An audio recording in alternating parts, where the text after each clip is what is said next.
거룩하신 하나님 아버지, 오늘 주실 말씀에 함께하여 주시옵소서. 부족한 종이 주의 말씀 전할 때 종은 가르쳐 주시고 말씀으로만 은혜 받는 시간 되게 하옵소서.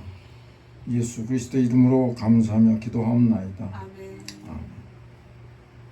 마태복음 5장 17절하고 48절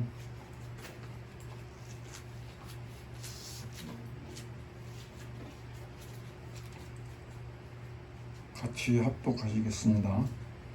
17절 내가 율법이나 선지자를 폐하러 온 줄로 생각하지 말라. 폐하러 온 것이 아니요 완전하게 하려 함이라.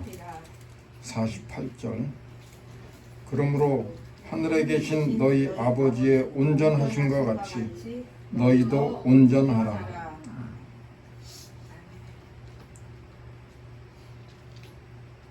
오늘 말씀은 제가 존경하는 지금은 은퇴하신 목사님의 설교 말씀 중에서 제가 늘 은혜 받고 묵상하는 말씀을 먼저 말씀드립니다. 인생은 예행 연습 없는 마라톤이야 라는 제목의 책이 있습니다. 그 내용은 한 아버지가 암과 투병 중에 자녀들에게 띄운 진솔한 사랑의 편지였습니다. 여기 그 한 부분을 소개해 봅니다. 나는 너에게 인생이 단거리 경주의 연속이 아니라 하나의 긴 마라톤이라는 이야기를 하고 싶다. 한 사람의 삶이 보람 있었느냐 없었느냐는 한평생을 다 산 다음 총체적으로 결론 지을 문제이지 하루를 어떻게 살았다, 어떤 한 가지 일을 잘 끝냈다, 못 끝냈다 해서 나올 수 있는 결론이 아니라고 본다. 그러나 인생이 마라톤과 다른 점도 있어. 마라톤은 이번에 이기지 못하면 다음에 재도전을 해볼 수도 있지만 인생은 한 번밖에 달릴 수 없는 경주야. 한 번밖에 못 사는 것이 인생이고 한 번 살고 나서 실패였다고 결론이 나도 다시 살아볼 수 없는 것이 인생이야. 재도전의 기회가 없지. 글쎄, 내가 이 인생의 마라톤을 지금까지 어떻게 달려왔다고 말할 수 있을까? 최선을 다해 지금까지 왔다고 말할 수 있으면 얼마나 좋으랴. 그러나 그렇게 말하면 과장이 되지. 게으름을 피운 때가 많았어. 최선을 다하지 못하고 지금까지 왔다고 해야 참된 고백일 거야. 앞으로 내가 달려야 할 코스가 얼마나 남았는지 모르겠다. 아무튼 지금 종반 구간을 달리고 있는 것은 틀림없을 거야. 남은 구간이라도 더 착실히 달려야지. 너희는 지금부터 내가 달려야 할 인생의 전 구간을 생각하면서 처음부터 끝까지 꾸준히 최선을 다해 달려주길 바란다. 한 아버지가 마지막 가는 길을 준비하면서 사랑하는 아들에게 그동안 하지 못했던 인생의 교훈을 자상하게 가르쳐주는 내용이 제 가슴에도 잔잔한 파문을 불러일으킵니다. 사랑하는 아들아, 인생은 예행 연습 없는 마라톤이야. 참으로 공감이 가는 말입니다. 그렇다면 여러분은 이 인생의 마라톤을 어떻게 달려왔다고 말할 수 있습니까? 최선을 다해 달려왔다고 말할 수 있으면 얼마나 흐뭇하고 좋겠습니까? 그러나 대부분 그렇지 못합니다. 최선을 다하지 못하고 지금까지 왔다고 해야 참된 고백일 거야. 이것이 우리의 솔직함일 것입니다. 우리 모두에게 해당하지 않더라도 적어도 저에게는 그러함을 고백합니다. 그러나 우리 인류 사회는 최선을 다해 인생을 살았다고 승리의 고백을 하는 이들이 있습니다. 그 대표적인 사람이 바로 예수 그리스도요 사도 바울입니다. 예수님은 다 이루었다 하셨고 사도 바울은 디모데후서 4장 6절 7절에서 나는 세상을 떠날 때가 되었습니다. 선한 싸움을 다 싸우고 달려갈 길을 마치고 믿음을 지켰으니 이제후로는 나를 위하여 의의 멸관이 예비되었습니다. 라고 고백하고 있습니다.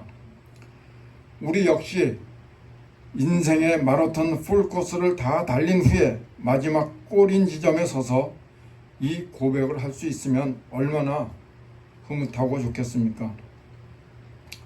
얼마 전에 마라톤 풀코스를 다 마치시고 하늘나라로 가신 이경구 권사님도 임종의 순간 이 고백으로 주님 앞에 가셨으리라 믿습니다.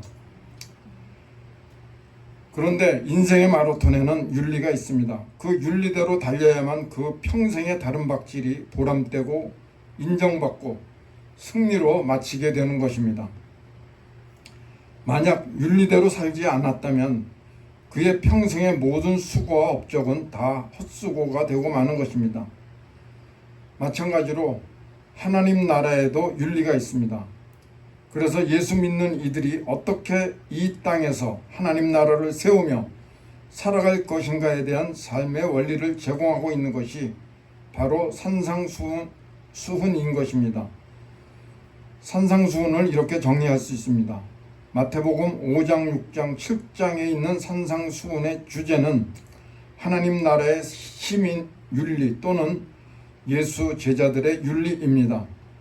5장 1절로 12절의 팔복은 제자들의 거듭난 성품과 새 관계성입니다.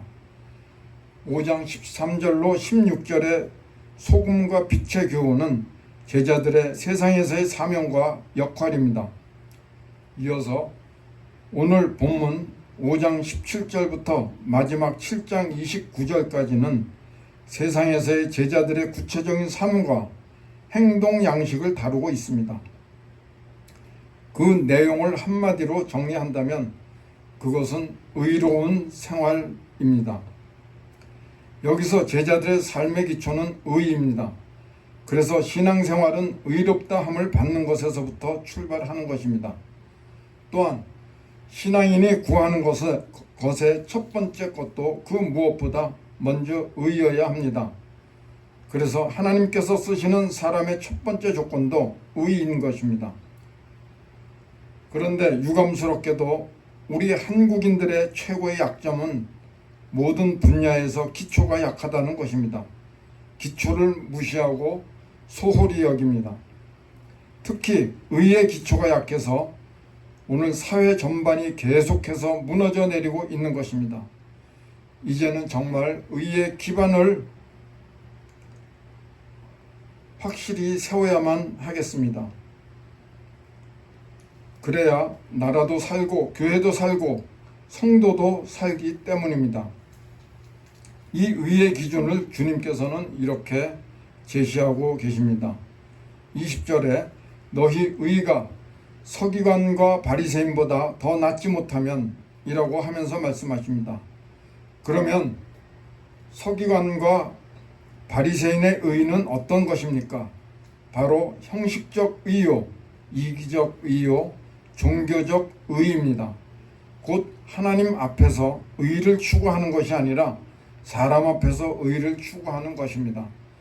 겉으로는 아름답게 보이나 그 안에는 죽은 사람의 뼈와 모든 더러운 것이 가득한 외식적인 의인 것입니다. 오늘 우리에게도 이런 형식적인 의가 많이 있습니다. 겉으로는 주일 성수도 잘하고 헌금도 잘 드리고 봉사도 너무 잘합니다. 하지만 그 속을 들여다보면 온갖 더러운 냄새나는 것이 있다는 것입니다. 사실 공적인 나의 모습은 진정한 나의 모습이 아닙니다. 아무도 보지 않는 곳에서 나 혼자 있을 때 무엇을 생각하느냐가 바로 나의 참 모습입니다. 홀로 있을 때 찬송하고 기도하고 하나님을 경외함으로 말씀 듣고 의롭게 산다면 그야말로 진정한 의인 것입니다. 그러나 그때 정욕에 불타고 원망과 불평에 휩싸이고 불의를 행한다면 그것이 바로 당신의 실상임을 아십시오. 착각하지 마십시오. 공개적인 자리에서의 당신의 모습은 절대 당신의 참 모습이 아닙니다. 홀로 있을 때 무엇이 당신 안에 있습니까? 아무도 보지 않는 그곳에서 당신은 무엇을 하십니까? 아무도 알지 못하는 그 장소에서 무엇을 행하고 있습니까? 바로 그것이 당신의 참 모습인 것입니다. 결코 형식적이고 종교적인 의를 가지고는 천국에 들어가지 못할 것임을 기억해야 할 것입니다. 완전케 하려 함이로라. 다 이루리라. 그러므로 예수 제자들의 의는 최소한 서기관들과 바리새인들의 의를 넘어서서 보다 높은 차원으로 나아가야 하는 것입니다. 곧 예수의 의의 수준에 이르러야 하는 것입니다. 모든 율법을 다 지키고 완전케 하려 함이로라. 또 이를 넘어서서 완성시키는 다 이루리라 수준이어야 한다는 것입니다. 이것을 예수님은 결론적으로 이렇게 말씀하십니다. 그러므로 하늘에 계신 너희 아버지의 온전하심과 같이 너희도 온전하라. 그러므로 하늘에 계신 너희 아버지의 온전하심과 같이 너희도 온전하라. 여기서 먼저 묻고 싶은 것이 있습니다. 사람이 감히 이 수준에 도달할 수 있습니까? 사람이 온전할 수 있습니까? 해답부터 이야기한다면 이를 하나님께서 말씀하셨기에 분명히 인간이 온전할 수 있음을 믿어야 합니다. 만약 온전할 수 없는 것을 알면서도 온전하라고 하셨다면 그 책임은 분명히 하나님께 있습니다만 무엇이든 가능한 것입니다. 온전할 수 있기에 온전하라고 명하신 것입니다. 그러므로 하나님께서 말씀하시면 원수를 사랑하라 하시면 사랑할 수 있는 것이요 온전하라 하시면 온전할 수 있는 것입니다. 여기에는 변명의 여지가 없는 것입니다. 그러면 이것이 어떻게 가능한 것입니까? 두 가지의 능력으로 우리는 온전케 되는 것입니다. 먼저 예수 그리스도의 구속을 믿음으로 말미암아 법률상 의인이 되는 것입니다. 이렇게 의롭다함을 얻게 되면 그 속사람은 거듭난 하나님의 성품으로 변화되는 것입니다. 곧 그리스도 예수의 마음을 품게 되는 것입니다. 이처럼 주님의 마음을 품게 되면 그 순간부터 의의 기준이 달라지는 것입니다. 세상의 기준 율법의 수준을 넘어서서 예수님의 의의 수준을 구하게 되는 것입니다. 그 다음 성령의 능력으로 온전한 삶을 살게 되는 것입니다. 곧 우리 속에 거하시는 성령을 쫓아 육신의 생각을 죽이고 하나님의 영의 인도를 받아 살게 될 때 온전한 사람이 되는 것입니다. 이것을 이렇게 정리해서 설명할 수 있습니다. 오직 예수 그리스도의 구속을 믿음으로 의롭게 됩니다. 오직 거듭난 그리스도의 마음으로 온전을 구하게 됩니다. 오직 예수의 영, 성령을 쫓아 삶으로 온전케 됩니다. 이리하여 그리스도 예수 안에서 율법의 모든 요구를 성취하고 하나님의 온전하심과 같이 온전케 되는 것입니다. 이제 이런 영적 원리에 의해 어떻게 온전의 수준에 이를 수 있는가를 살펴보겠습니다. 21절에 옛사람에게 말한 바 살인치 말라. 누구든지 살인하면 심판을 받게 되리라 하였다는 것을 너희가 들었으나, 여기에서 살인은 글자 그대로 사람의 생명을 빼앗아 죽이는 행위를 말합니다. 다시 말하면 살인하지 말라는 단지 사람의 생명을 죽이는 실제적 행위만 하지 않으면 되는 것입니다. 그런데 예수님의 해석은 달랐습니다. 율법의 수준을 훨씬 넘어서서 그 율법을 완성하고 이루시는 경지로 인도하십니다. 첫째, 살인은 미움에서 시작된다는 것입니다. 사실 살인뿐만 아니라 모든 범죄가 그 행동 이전에 생각에서 출발하는 것입니다. 미워하는 생각, 탐욕의 생각, 정욕의 생각을 품고 있으면 그것이 살인이 되고 도둑질이 되고 간음이 되는 것입니다. 그래서 루터의 말 중에 이런 말이 있습니다. 머리 위로 지나가는 새는 막을 수 없지만 그 새가 머리 위에 둥지를 틀게 할 수는 없다. 그렇습니다. 잠시 우리 마음 가운데 악한 생각이 슬쩍 지나갈 수는 있겠으나 그 마음이나 그 생각이 내 마음에 자리 잡고 품게 해서는 안 되는 것입니다. 그래서 미운 생각이 들면 곧바로 회개해야 하는 것입니다. 둘째로 말을 통해서도 살인할 수 있다는 것입니다. 본문에 라가라 하는 말을 직역하면 헛된 놈으로 남의 존재 가치를 부정하는 말입니다. 미련한 놈이란 뜻은 패역한 자, 소망 없는 놈으로 남의 가능성을 부정하는 말입니다. 이 말은 모세가 가데스에서 백성들로부터 물이 없어 원망을 받을 때에 화가 치밀어 욕했던 바로 그 말입니다. 이 일로 인해 하나님은 모세를 무섭게 책망하시고 결국 가나안 땅에 들어가지 못하리라고 말씀하셨습니다. 그래서 우리는 늘 말을 조심해야 하는 것입니다. 수군거림, 비방, 분노, 저주, 욕설 등은 살인과 같은 무서운 행위이므로 늘 입조심을 해야 하는 것입니다. 주여 내 입에 파수꾼을 세워 주옵소서. 성령이여 내 입을 지켜 주옵소서. 셋째, 인간관계에 갈등이 있을 때는 내가 먼저 적극적으로 화해의 길을 모색하라는 것입니다. 주님께서는 세 가지 예를 들어서 구체적으로 설명을 하셨습니다. 먼저 하나님이 받으시는 예배가 되기 위해서는 적극적으로 화해가 이루어져야 된다는 것입니다. 형제에 대해 화목하지 못하면서 드리는 예배는 하나님께서 받으실 수 없다는 것입니다. 그리고 화목은 미루지 말고 급히 서두르는 것이 좋습니다. 왜냐하면 화목하지 못하므로 결국은 화를 자초하기 때문입니다. 서두르면 서두를수록 좋은 것 두 가지가 있는데 하나는 회개요, 하나는 화목입니다. 때가 늦으면 회개하고 싶고 화목하고 싶어도 할 수 없는 경우가 오는 것입니다. 그러므로 혹시 그 누군가와 불편한 관계가 있으면 급히 찾아가서 화목하시기 바랍니다. 또 약한 자 때문에 악한 자 때문에 나까지 악해져서는 안 된다는 것입니다. 즉 악한 자가 우리에게 무엇인가 요구할 때 이를 대적하면 나도 모르게 악해진다는 것입니다.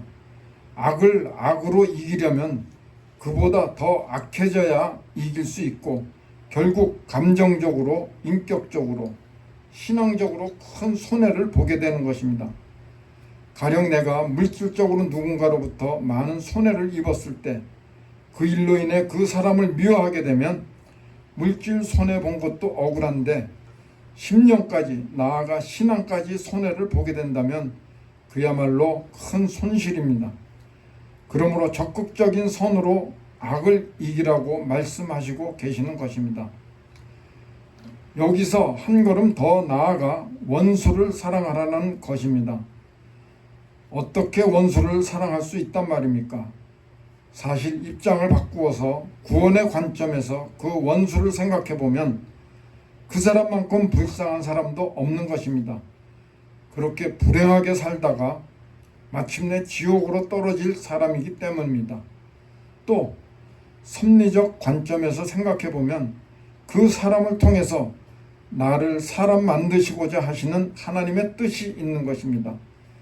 나를 괴롭히는 그 사람을 인해서 오히려 기도하게 되고 인내하게 되고 진실하게 되고 겸손하게 된다면 오히려 그 원수에게 감사해야 할 일입니다.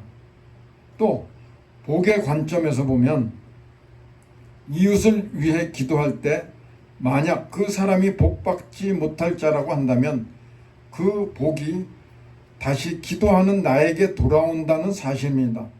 그러므로 정말 복을 받기 원한다면 진심으로 나를 미워하는 일을 위해 기도해야 할 것입니다. 그러나 무엇보다 주 예수의 사랑의 관점에서 생각해 보면 사랑할 수밖에 없다는 것입니다. 왜냐하면 우리가 하나님과 원수되었고 죄인 되었을 때에 하나님께서 먼저 사랑해 주신 것입니다. 하나님의 그 크신 사랑 때문에 우리가 의인되었고 하나님의 자녀가 되었다면 그 정도 나를 미워하고 원망하고 손해를 입힌 사람 정도야 넉넉히 사랑할 수 있는 것 아닙니까? 그러므로 예수의 제자들은 바로 이런 은혜의 과정을 통해서 살인하지 말라는 율법을 넘어서서 원수를 사랑하라는 경지에 도달하게 되는 것입니다. 이것이 바로 예수 구속의 은총이며 성령의 능력인 것입니다.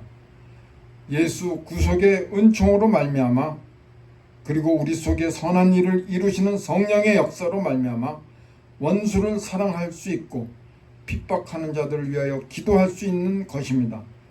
이것이 바로 하늘에 계신 하나님의 온전하심과 같이 우리가 온전케 되는 것입니다.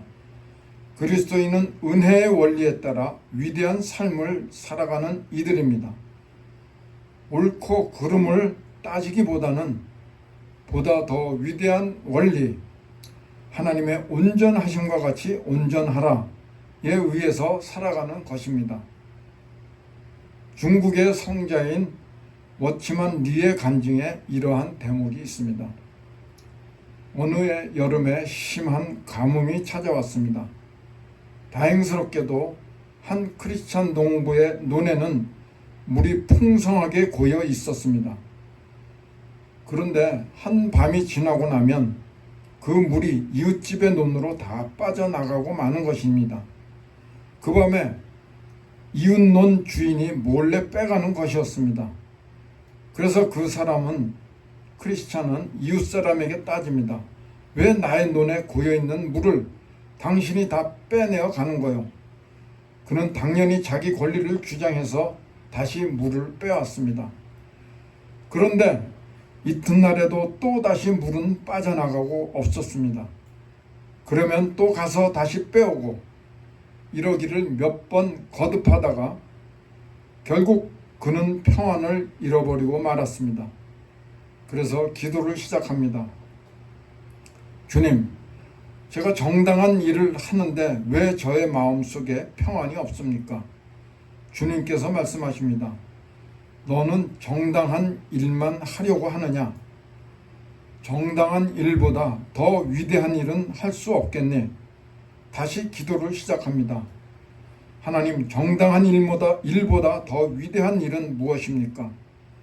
주께서 다시 응답하십니다. 너희 원수를 사랑하며 위하여 기도하라. 이제 그의 마음속에 깨달아지는 바가 있었습니다. 그는 그날 밤 위대한 일을 실행했습니다. 이웃집 농부가 자기 논에 물을 빼내어 가기 전에 자기 논에 물을 빼어 이웃 논에 대어 주었습니다. 그제서야 그의 마음에 평안과 기쁨이 샘솟기 시작했습니다. 그대 예수의 제자여, 이제는 어떻게 살아야 할까요? 옳고 그름을 따지기보다는 더 위대한 일을 구하며 사는 것입니다. 너희 원수를 사랑하고 너희를 핍박하는 자를 위하여 기도하라.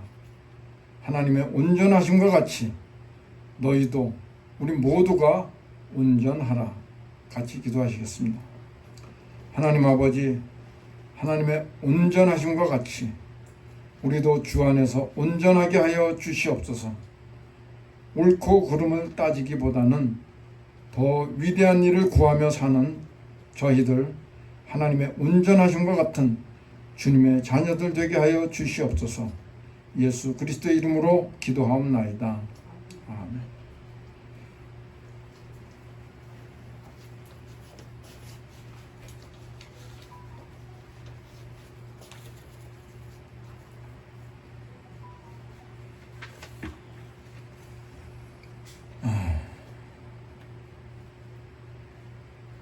오늘 목사님께서 충주의 건대병원에 이제 입원하셔서 열을 입원하시고 돼 있는데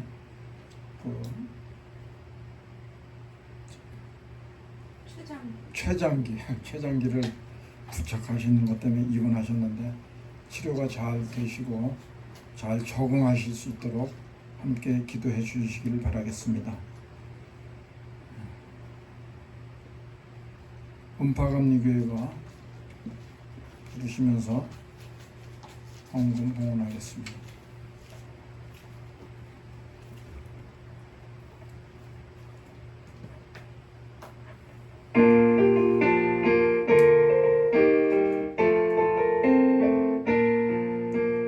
은혜와 사랑 능력으로 황무지 같은 청주이여 음파감리교회 성령 충만 기도합시다. 말씀 충만 전도합시다. 사랑을 실천하는 교회 은혜가 파닥쳐 마수꾼 사명 부름받아 십자가 사명 감격하는 전소는 성교 앞장서는 음파감리교회 성령 충만 기도합시다. 말씀 충만 전도합시다. 사랑을 실천하는 교회 은혜가 파도쳐 요만한 마음 녹아지고 십자가 근기 높이 들고 온 세계 선교 꾸무리를 음파감리교회 성령 충만 기도합시다. 말씀 충만 전도합시다. 사랑을 실천하는 교회 은혜가 파묻혀 회개한 성도 모였으니 이곳이 바로 천국이요 믿음과 소망 사랑 충만 음파감리교회 성령 충만 기도합시다. 말씀 충만 전도합시다. 나는 교회 은혜가 받아쳐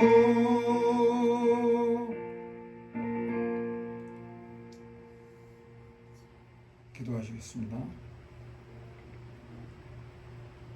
거룩하신 하나님 아버지, 우리에게 은혜와 축복을 허락하심을 감사드립니다. 저희에게 때를 따라 은혜 주시고 주님 앞에 빈손으로 나오지 않고 예물 드리게 하시니 감사드립니다. 드리는 손길마다, 가정마다, 제목마다 하나님 축복하시어 더 크고 많은 것으로 주님께 드리는 복을 허락하여 주시옵소서. 주님께 드리는 예물로 주님 영광 받으시고 30배, 60배, 100배의 축복으로 넘치게 하여 주시옵소서. 특별히 이번 치료 중이신 목사님의 치료를 하나님께서 치료하시어 이전보다 더욱 건강하게 하여 주시옵고 치료를 마치고 돌아오는 그 시간까지 하나님 함께 하시고 인도하여 주시옵소서. 모든 말씀 감사하며 예수 그리스도의 이름으로 기도하옵나이다. 하늘에 계신 우리 아버지여, 이름이 거룩히 여김을 받으시오며 나라의 마옵시며 뜻이 하늘에서 이룬 것 같이 땅에서도 이루어지이다. 오늘날 우리에게 일용할 양식을 주옵시고 우리가 우리에게 죄 지은 자들을 사하여 준 것 같이 우리의 죄를 사하여 주옵시고 우리 시험에 들게 하지 마옵시며 다만 악에서 구하옵소서. 되게 나라와 권세와 영광의 아버지께 영원히 있사옵나이다.